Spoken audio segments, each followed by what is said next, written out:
Thank you very much. We want to acknowledge the leadership of all political parties that form part of the progressive forces here in Parliament. This includes the leadership of Umkhonto we Sizwe Party, the African Transformation Movement, the United African Transformation, and the National Colored Congress. We want to salute the people of South Africa who have rejected the former liberation movement that has enjoyed political power for the last 30 years. Today, that era has come to an end. It is beyond doubt that the former liberation movement failed to turn the political power into economic power. As our forefathers in the liberation struggle in the African continent said, political power without economic power is meaningless. Mr. President, you indeed spoke like a badly wounded buffalo yesterday. You spoke like a given-up soul. Nothing inspirational came from that tired speech yesterday. You didn't speak like a person who declined electoral support with 17% to less than 50%. How on earth do you repeat a Sona speech that made you lose elections? You were saying to South Africans yesterday, in so many ways, that you learned nothing out of these historic elections to an extent that you want to continue business as usual. We grew up being told that some of you were collaborators, but we gave you some benefits of the doubt. It was said in this house that you personally wrote a letter to the apartheid police accusing your fellow comrades of planting communist ideas in your head, and we refused to believe that story at that time. It now makes sense that despite the apartheid regime being so oppressive against all freedom fighters, you peacefully and uninterruptedly attended university and you were given your first job by the ambassadors of apartheid, capitalism, and colonialism. Without a hassle, you bought yourself a first car and a house with the assistance of the Urban Foundation, which was anchored by the Ruperts and the Oppenheimers, while your comrades were sleeping under trees in exile and languishing in jails. We asked ourselves as to how did you form a union of mine workers without being a mine worker? Can't you know? You were the conveyor belt between the workers and the super exploitative mining capitalists in South Africa after the Oppenheimers and Anglo-American had concluded that the mine workers must be organized. Our elders in the struggle have made allegations before in this house that throughout the struggle against apartheid, you were insulated from any form of arrest and harassment by the apartheid system. Towards the end of apartheid, you shockingly placed yourself at the center of the negotiation for the end of apartheid. No one knows how you arrived to be at the center of the negotiations of our liberation. It now explains as to why so many compromises and capitulations were made, leading to a situation where economic power remained in the hands of the white minority. Malema, can you take a seat? There's an order by the Deputy Chief Whip.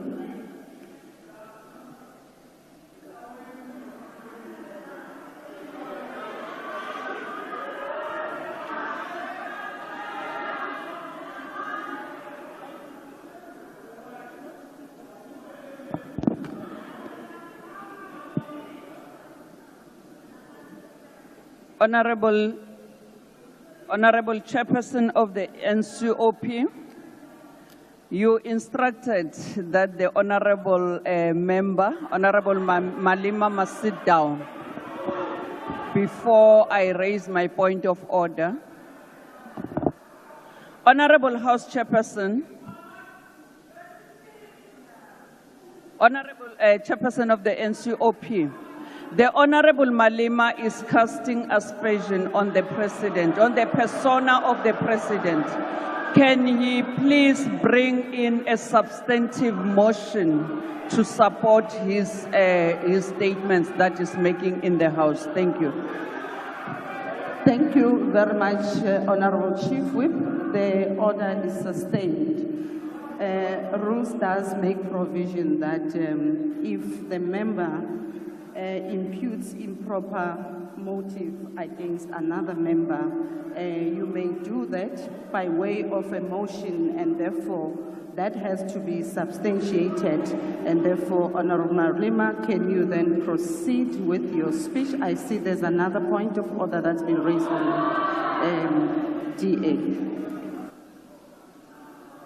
Withdraw what? Thank you, Madam House Chair. Madam House Chair, I rise on a point of order in terms of Rule 92.10, which indicates that when a point of order is raised during the debate, the member called to order must resume his or her seat, and after the point of order has been stated, the presiding officer by the member raising it, the member raising the point of order must likewise immediately resume his or her seat when she has concluded his or her submission.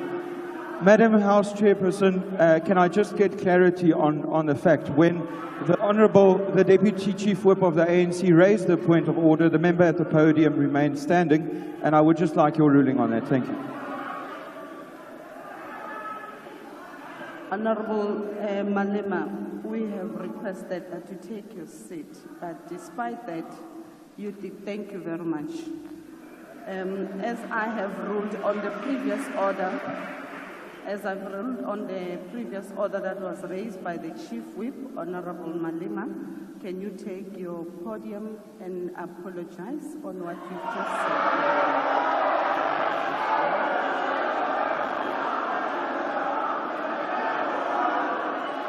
The order of the I must apologize for not sitting down. Can you take your seat, Honorable Malema?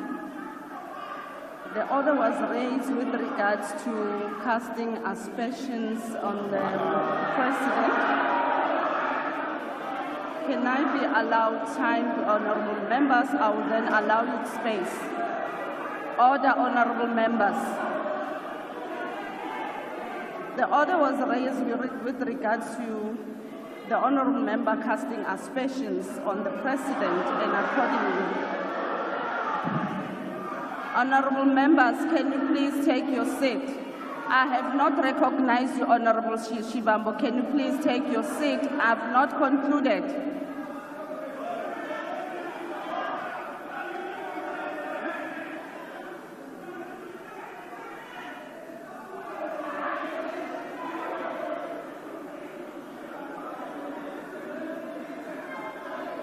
Honorable member, can you allow me please to conclude? Honorable Malema, you can take the podium, but please, can you please withdraw, or rather not repeat what you have said earlier on as you proceed with your speech? Honorable members, please, can you? Honorable members, honorable members. Honorable Malema, can you sit down? Honorable Shibambo.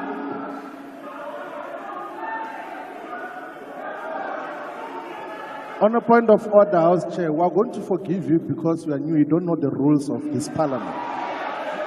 When a point of order is raised, you must specify the rule and the specific sentence or a phrase that you say this is a violation of the rules of the National Assembly.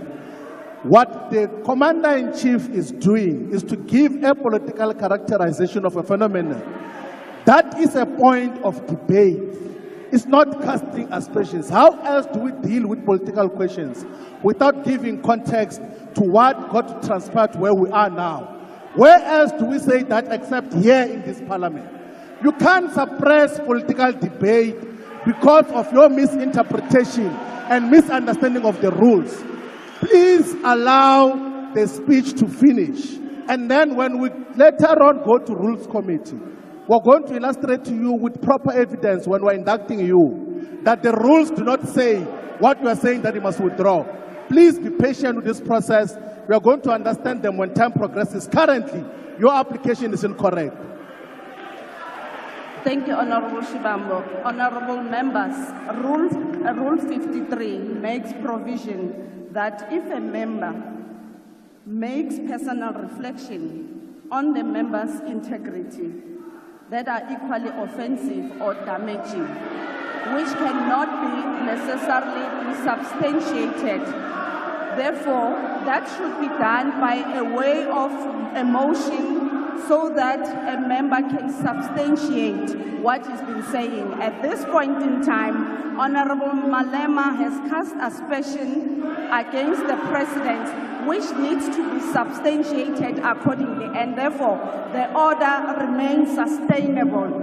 Honorable Malema, as you proceed with your debate, can you kindly refrain from making such aspersion? Thank you very much. You may proceed. I must proceed. Thank you very much. It now explains as to why so many compromises and capitulations were made, leading to a situation where economic power remained in the hands of the white minority, leaving black people with meaningless political power. We can today confirm that it was pure infiltration by forces of darkness. When it was clear President Mandela is not going to make you the first deputy president of the democratically elected South African government in 1994, you threw tantrums and even boycotted his inauguration. The same President Mandela you asked us to celebrate yesterday, you missed the historic moment to do so in 1994 because of personal aggrandizement. Like many people in South Africa, I stood here in this house and said we will give you the benefit of the doubt, believing that the allegations against you of being a collaborator might not be true. I will tell why I'm giving you this personal account. It is necessitated by your activities, actions, and decisions over the past weeks since the electoral defeat of the former liberation movement, which demonstrated clearly that in the battle against neo-apartheid and neo-colonialism, you chose the side of the oppressor like you did in the past, yet pretending to be with us, the oppressed people. Why will the apartheid beneficiaries say that among all black political leaders, you are the only one they can work with to an extent that you are called a better black with a better accent, and you believe them over us? They call us criminals who must be arrested, whether we have committed any crime or not, because we disagree with them politically, and you believe them over us. Your own brothers and sisters who come from Shawela and Venda with you are today looked down because of you. You have committed to be a representative of the oppressor. The white capitalist establishment is willing to turn a blind eye to even serious allegations of wrongdoing against you, because through you, they believe that they will perpetuate the exploitation of the oppressed class and reverse the gains of the political freedom attained in 1994. It doesn't matter what you say, but we want to state categorically that the coalition between the Democratic Alliance and the former liberation movement is a sellout position typical of collaborators who sacrifice and compromise the struggle against apartheid and colonialism. White minority arrogance has increased under your term of office. You should have seen them yesterday when you were speaking. It was like you are a true Tabaneka Koko Helen Zille. You boldly take these counter-revolutionary and reactionary decisions because you know you have a full protection of white capitalist establishment. All the things you said yesterday are meaningless because they are exactly what you said in the 6 State of the Nation addresses you have given since you became president in 2018. None of the commitments you made during this State of the Nation addresses have been met. You state here that the vision you are operating under is still the National Development Plan Vision 2030, whose targets have never been met and will never be met. The NDP had targeted to create a certain number of jobs, but joblessness has increased. The NDP target was to reduce unemployment by 14% in 2020, but today unemployment is 32.9% and more than 12 million people are jobless. Even if you meet the target tomorrow, of achieving 14% unemployment. The fact of the matter is you missed the target year. The NDP target was to reduce poverty from 39% by 2030, but poverty today is more than 50%. More people live on poverty under your presidency than any other period in the past 30 years. The NDP target was 10% of the GDP for infrastructure investment, but between 2010 and 2022, public sector infrastructure investment was not more than 5.8%. The NDP target was to grow the economy by an average of 5.4% for it to be practical to achieve any of the NDP goals. But in the past 10 years, the economy has not grown by more than 2%. Mr. President, yesterday you shocked all of us and will never recover from that shock. You said nothing about international relations while we are living in a world defined by shifting global balance of forces. The West, under the guidance and protection of the United States of America, is agitating for a world war, which will be defined by recolonization of the African continent and the global South. And you never said anything about that. There is an ongoing aggressive war by apartheid Israel over Palestine, and you never said anything about that because your coalition partners are all fanatics of a Zionist apartheid Israel. Shame on you that you said nothing about the genocide committed right in front of us because Ulabaposo. You chose glory over the dying children and women of Palestine because you are scared to offend your coalition partners. President Mandela, a close friend of President Arafat, who you said we must celebrate yesterday, should be turning in his grave. The trade embargo against Cuba is still intact, and despite the fact that Cuba played a role in the struggle against apartheid, you never said anything about that. There is instability in the Democratic Republic of Congo, and South African soldiers are dying in that war, and you never said anything about that. There is a real threat of instability in the entire SADC region, and you never said anything about that. There is loss of life in South Sudan, but you had nothing to say about that. The BRICS Forum has been joined by additional countries such as Saudi Arabia, Ethiopia, Egypt, Argentina, Iran, and United Arab Emirates, and you never said anything about how South Africa should maximize these strategic relations to grow the economy.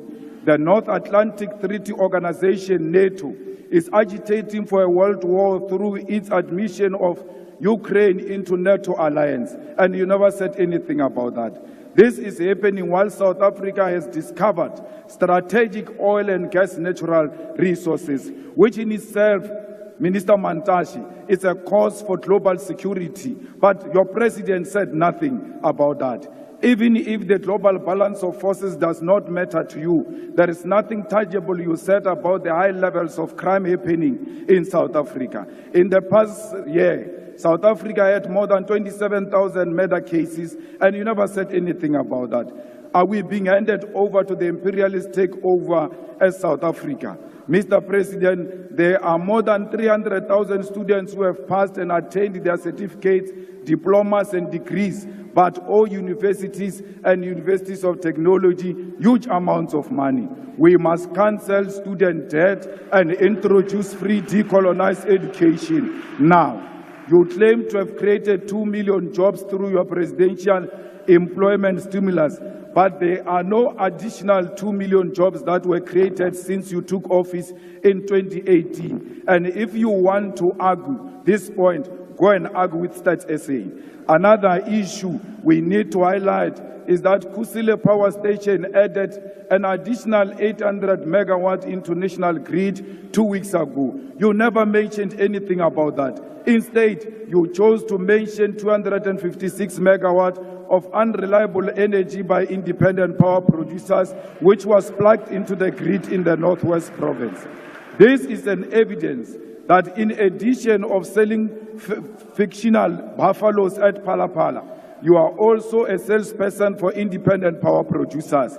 These independent power producers were at the center of why South Africa experienced perennial load shedding for years until 2 months before the elections. The land which our people desperately needed for human settlement, agriculture, public service and business was left in the hands of the oppressors.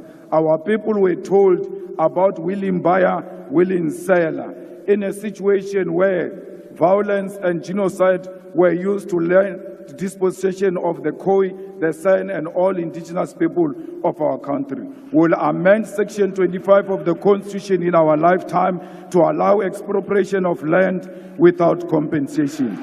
South Africa, our country is being traded. We, the progressive forces, need to constitute an alternative radical agenda. Let us do everything in our power to rescue our country from being traded on a silver platter. We call on all workers' movement, civil society, religious leaders, and traditional leaders to reject this grand coalition led by DA under the pretense of the so-called government of national unity. We, as the EFF, will not form part of a factional and a decoy of the so-called national dialogue, which happens after the government has already committed budgets and programs to this agenda. We are not in the business of talk shows. We are in an agenda to realize true economic emancipation of our people, and no matter what it takes, we will never associate with the collaborators and the sell-out agenda of the establishment. Nonyana paku ibialile tiye are chushike marwa utla bosile motho wa ba le matric wo asankang aba subjected to a peer review comes here and calls us VBS looters. I understand the mind of a rat will not comprehend that is actually sitting with VBS looters themselves in the government of national unity. The same matriculant is a beneficiary of the loot of 20 billion of Steinhoff that was invested by public investment, by PIC. No amount of nonsensical threats of arrest can silence us. Not even death can silence us, because Mama Winnie Madikizela Mandela's voice has multiplied. Ours is a generational mission. We shall overcome. Victory is certain. We want to tell you now, your days are numbered. Thank you very much.